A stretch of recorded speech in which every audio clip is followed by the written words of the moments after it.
Hello everyone, and welcome back to our channel. Today's episode dives deep into a powerful legal blow dealt to economic freedom fighters leader Julius Malema, one that could reshape the future of parliamentary discipline, political protest, and accountability in South Africa. This ruling is not just a technicality. It's a constitutional landmark that has set the stage for a broader political reckoning, especially with the 2026 local government elections just around the corner. Let's start at the beginning, with the drama that unfolded during the 2025 State of the Nation address. Back in February, the EFF made headlines, once again, when its members launched a highly coordinated and theatrical disruption during President Cyril Ramaphosa's SONA speech.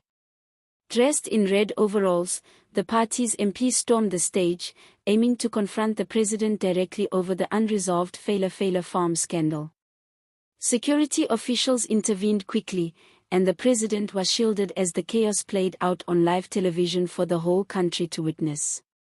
While the EFF claimed this was a legitimate political protest meant to hold the president accountable, many South Africans, even those critical of Ramaphosa, saw it as nothing more than a dangerous stunt.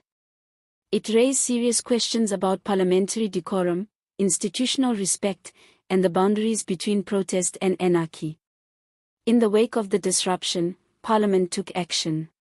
Speaker Nosiviwe Mapisa-Nqakula referred the matter to the Powers and Privileges Committee, the body responsible for enforcing discipline within the National Assembly. The EFF, however, didn't take that lying down. Julius Malema launched a court application to block the process. He argued that Parliament was weaponizing its rules to punish dissent and suppress opposition voices. According to Malema, what happened at SONA wasn't misconduct, it was protected political expression under the Constitution. But the Western Cape High Court wasn't buying it. In a sharply worded judgment, Judge Mogoatlheng dismissed Malema's entire application. The ruling confirmed that Parliament has the constitutional right and responsibility to discipline its members when they breach the rules of order. Importantly, the court drew a clear line between freedom of expression and physical disruption. The EFF's conduct, it said, went far beyond robust debate or protest, it undermined the functioning of a critical democratic institution. This wasn't just a courtroom loss for Malema. It was a strategic defeat. The judgment reasserts Parliament's authority in a time when public confidence in institutions is under pressure. It sends a strong message to all political parties that accountability applies even to the loudest voices. Let's break this down even further. The court's decision is important for three key reasons. First, it confirms that the principle of separation of powers doesn't mean Parliament is a lawless space. Just because MPs are elected doesn't mean they're immune from discipline. Parliament, like any workplace, needs structure, rules, and mechanisms for accountability. Without those, chaos reigns, and that chaos undermines democracy itself. Second, this ruling puts a legal boundary around what counts as legitimate protest within the National Assembly. Political theatre may win applause on social media, but it cannot override the Constitution. The court made it crystal clear, there are rules for a reason. And third, the judgment upholds the authority of the Speaker and Parliament's internal committees. For years now, South Africans have watched disruptions with growing frustration, walkouts, name-calling, physical confrontations, often with no consequences. This ruling may begin to reverse that culture of impunity. But it's also a political grenade, and the fallout could be dramatic. For Julius Malema and the EFF, this legal defeat comes at a critical time.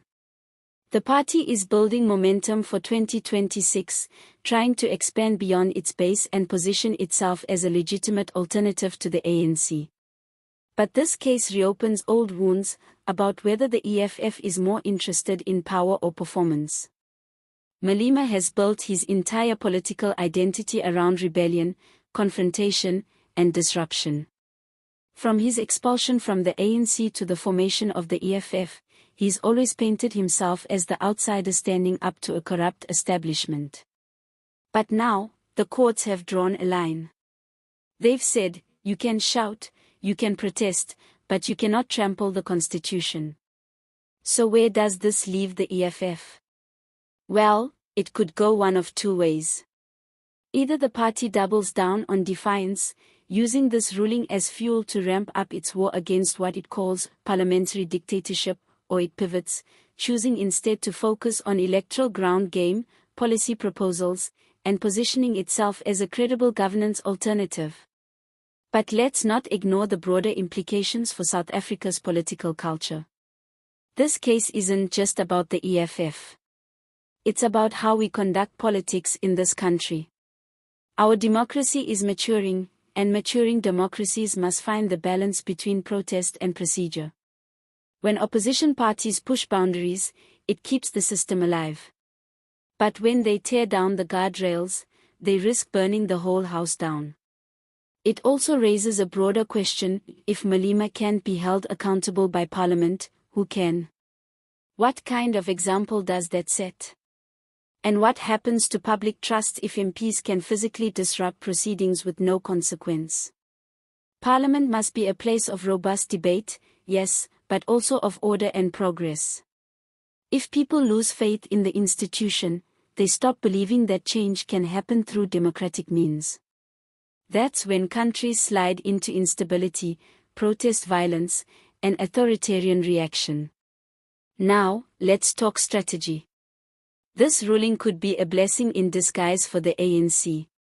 With the ruling party facing internal divisions, corruption scandals, and declining public support, Malema's courtroom loss gives them a rare institutional win. It helps reframe the ANC, at least for a moment, as the party defending democratic order. But if the ANC abuses this victory to clamp down on dissent across the board, it could backfire. South Africans are watching closely. They want accountability, not authoritarianism. Parliament needs to enforce its rules fairly and transparently, not as a political tool to silence enemies, but as a way to uphold the dignity of democracy. Malema's legal team has hinted they may appeal the ruling, which means this story is far from over. But whatever happens next, the Western Cape High Court has spoken, and its message is clear: disruption is not a free pass to immunity. So what do you think? Was the court right to dismiss Malema's case? Should Parliament be stricter in enforcing discipline? Or do you think this ruling risks silencing legitimate political protest? We'd love to hear your thoughts in the comments below. And if you found this video insightful, make sure to like, subscribe, and hit the notification bell so you don't miss future deep dives into the most important stories shaping South Africa's political future. Thanks for watching, and as always, see you next time.